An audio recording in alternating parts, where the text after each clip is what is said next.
cái chỗ nữa chụp hình cho này chụp gì thế ít trong xe xe đây nó là gì của tụi ấy tôi để đi po bể đi nữa nên sẽ chụp mình để đi bây giờ một con nó tao cá bên nó mình để đi short để đi đây sẽ kiện có kiện gấu bên một cái chuyện con ha mua hia cơn gấu thế chứ vậy hả nè nó cho bố tập sẽ kiện bằng con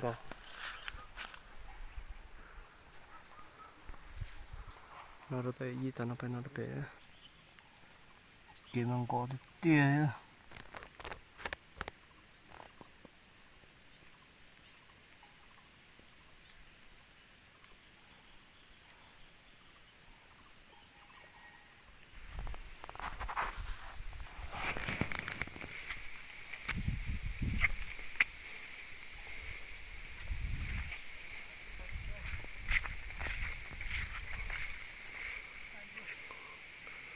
nó tê đi nè mình để đi cái số tê đó chứ gì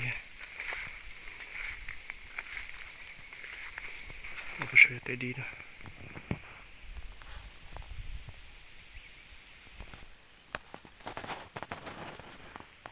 đi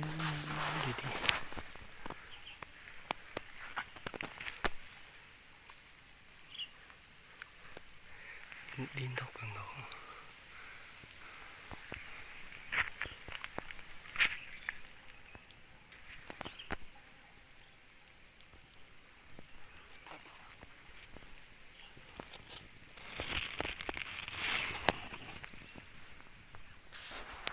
đi đâu cơ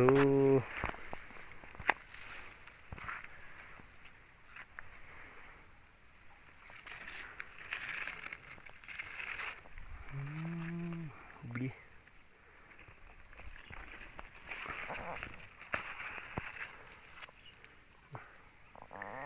đi nói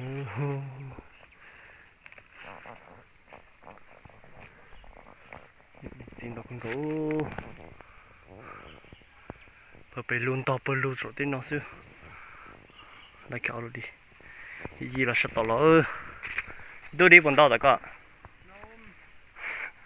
น่าจะตายอ่ะดิสิดอกเตี้ยๆดอกไปลุนสุดที่น้องซื้อ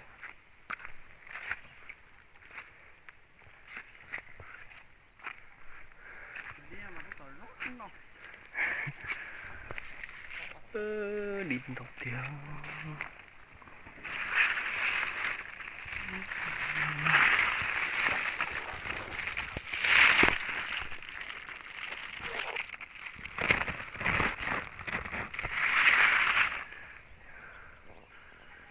接着，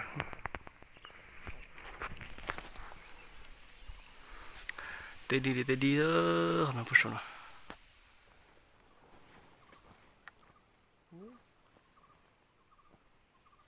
nó tôi để đi phụ tê đây, chụp gì đây, chụp ghi thầu nữa, tôi chạy đi bên nào, đi cái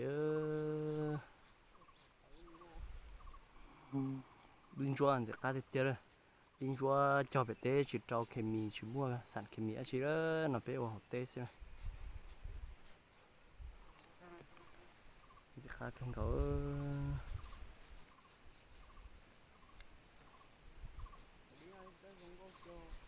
con to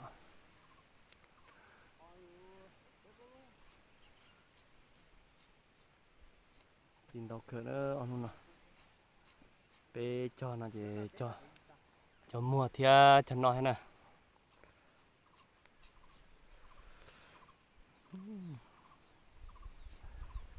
khá cần có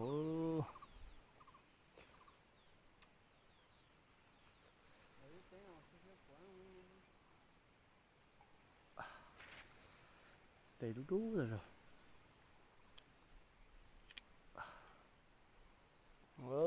ơi nó đi khá cần có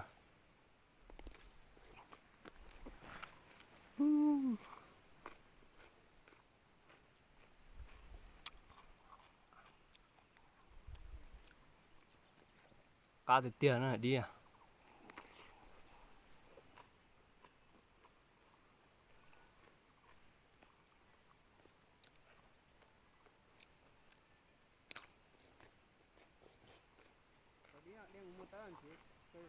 Ừ.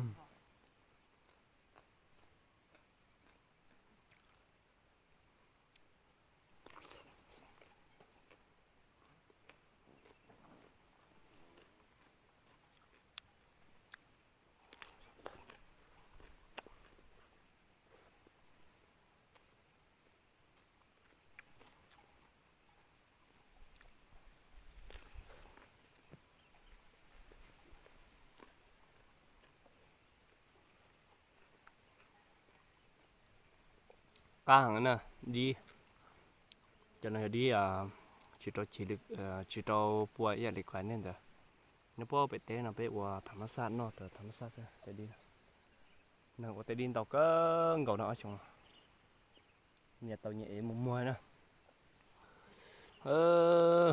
nó bị nó kia nó giống như nữa nó có bị té sao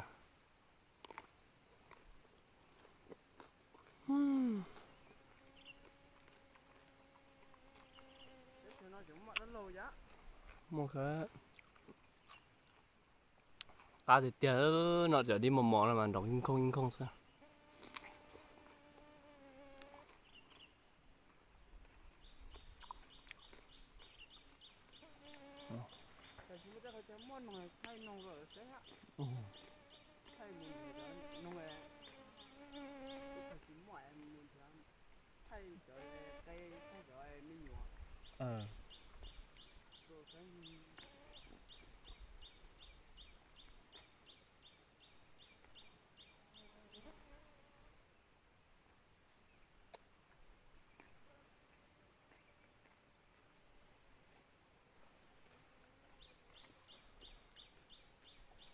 cá thịt tiêu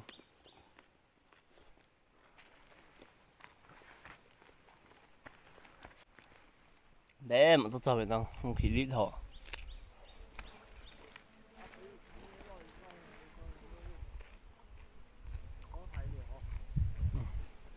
để nó cả tháo luôn đi nó sao mà đi một để đi tậpไปใช้นะจำไม่ได้ต่อใช้đi nó đuổi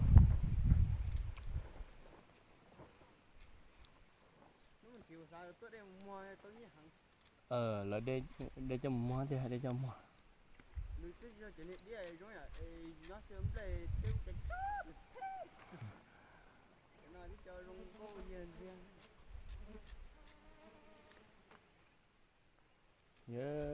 nó trên nào nên lần thứ sáu nó nhớ tàu xa pe xa xiềng khoảng mà trên nào pe cụ ở tàu đi còn nhồng đi nó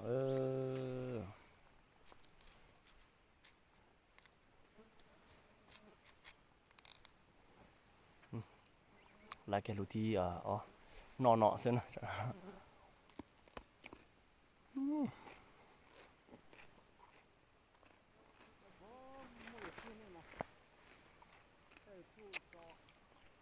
cái không gấu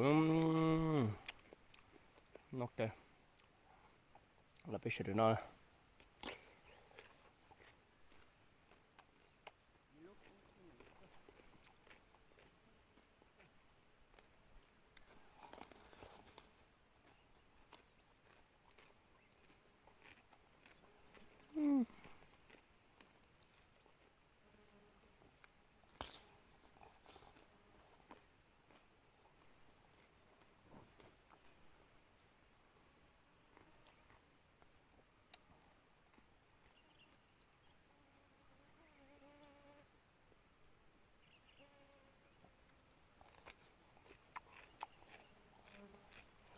ta không gấu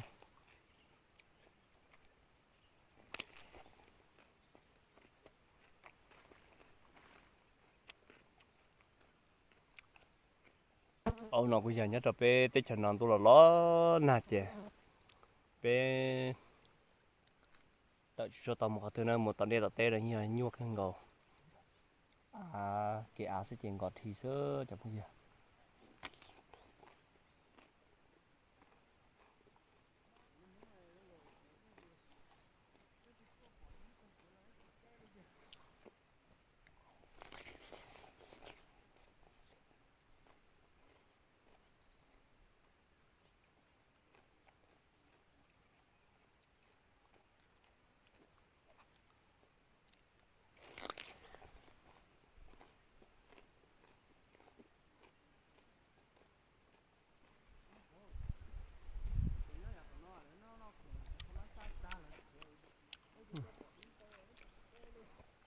cá thôi chứ không nó nên thả đi.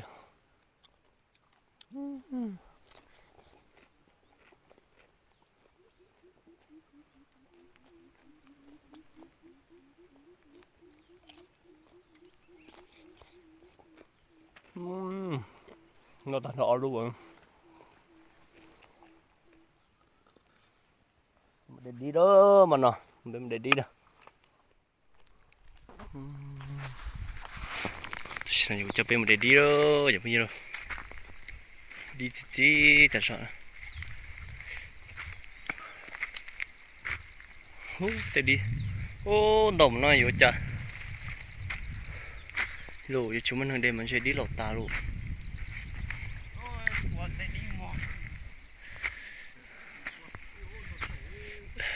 Thì giờ đi mà mó.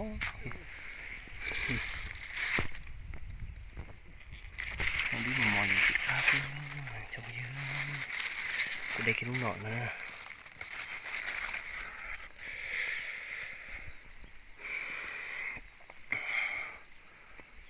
Đi tao xe, gì khác cái cầu.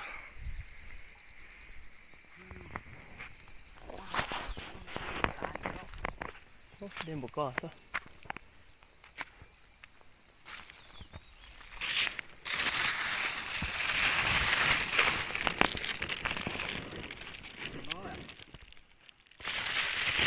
Không có thịt tía đi.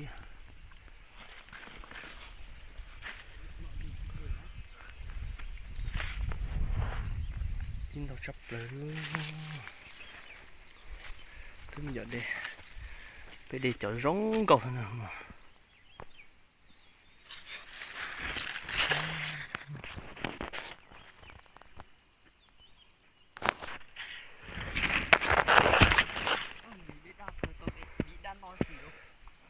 Đừng có kìa.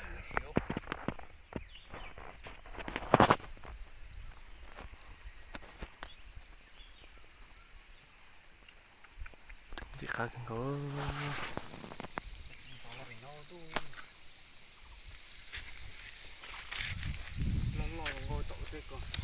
Ê, lý nó. Đừng có gì tốt đây. Đây kìa. Đừng có gì mất đây kìa. Học sao? Đừng có kìa. Là đừng có kìa. Phan nó bó sợ trống sợ nó. Nè tê điên cầu sơ chồng kia.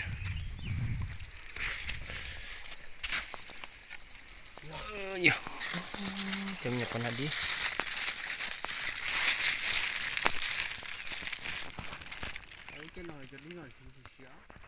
Chồng cái gì đây?คือcái ngõ nó lọt tà thì nó blog lên té thì hơi sự làm tệ thế. Tôi để đi nó nọ bây giờ. Đi đọc cái ngõ. Đi chỉ cá tiếp theo. Nó tới thì nó tiêu nó mọt không.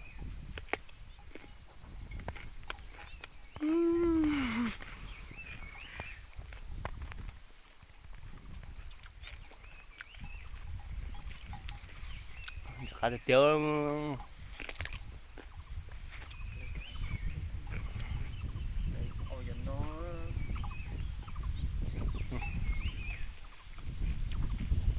Tụi gì ăn một tuần. Tôi để đi.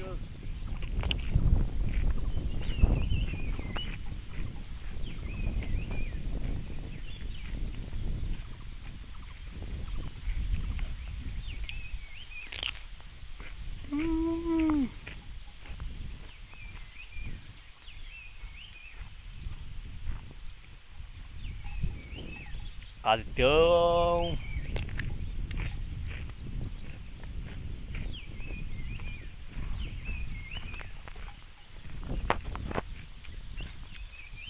Đi đầu tiên.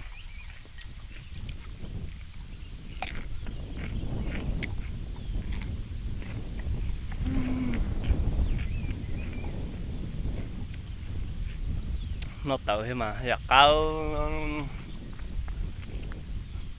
hạt đi sớ được của nó còn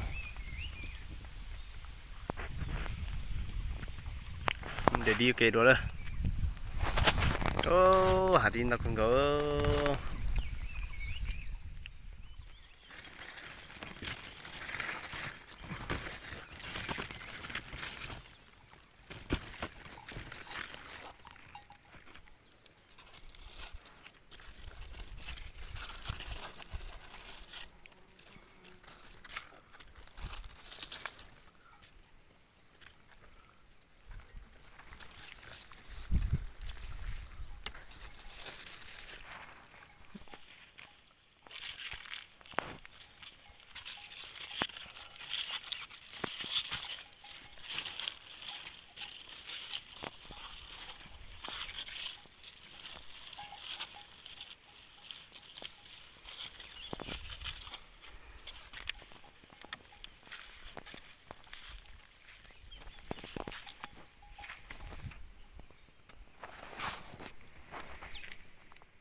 đi này không có gì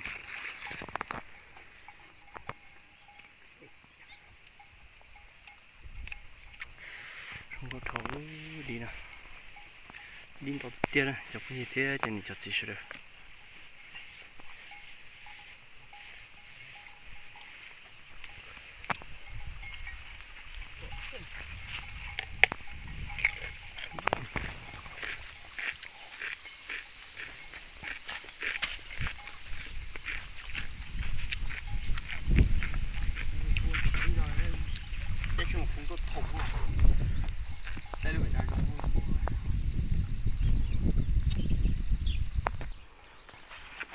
sao chị để tàu khó đi chị dùng chỉ đến tàu đem mềm nó nè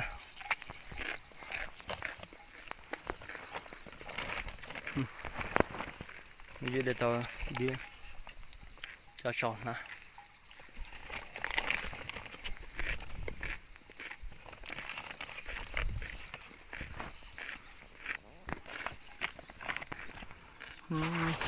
để con đâu không gọi không có sắp lâu đi có thịt chớ chứ cứ phải chở cho tới chờ tươi hơn vậy chứ sâu lấy tua mại đi phát thôi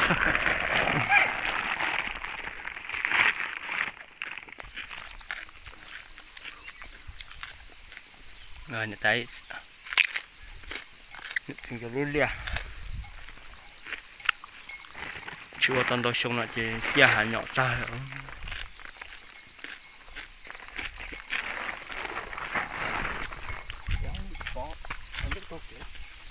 ha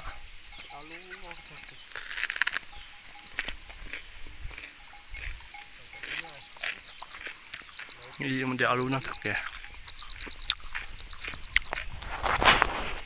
ô nó đi cho nó đi xì chứ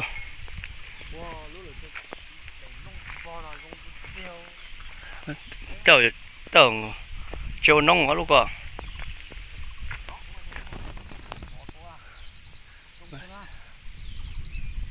đây kia là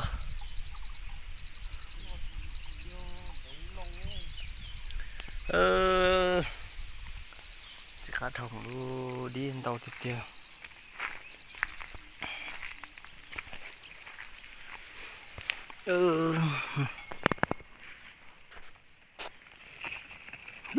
đi khá đây thì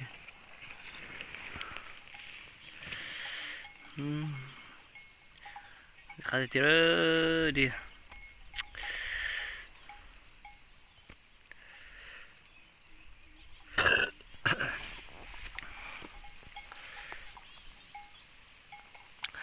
hiện tại nó chụp phun chỉ cho nên chụp xí theo ý trong sai rồi lúc chơi nó nhớ tập bê sang xem khổ nó có nhận đồ là nó lo thì một tờ lia tờ tê là nhiều nhiều cân gạo nè hiện tại bê mà lấy xin chi đồ trong lúc chơi tận tê nó nữa lúc trong tao lúc sợ mình nung thì nên mà bút đồ quỳ gì nung nó tôi để đi nè bê mà lấy xin chi đồ đó một chế đó cho nó thì tao khó đi nè chế giờ ta cá một chế đó bê mà lấy xin chi đồ đó